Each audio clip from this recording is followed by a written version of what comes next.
Are you at a crossroads in your relationship, not knowing whether to stay or go?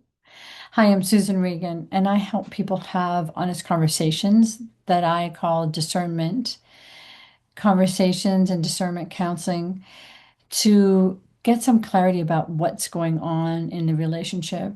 What's your part of what's going on? How do you think about it, and how do you communicate about it to your partner?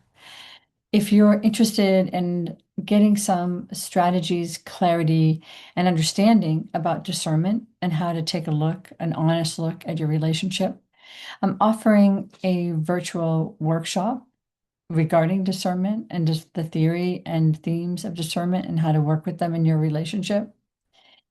If you're interested in this subject, click the link below and get the information you need to sign up.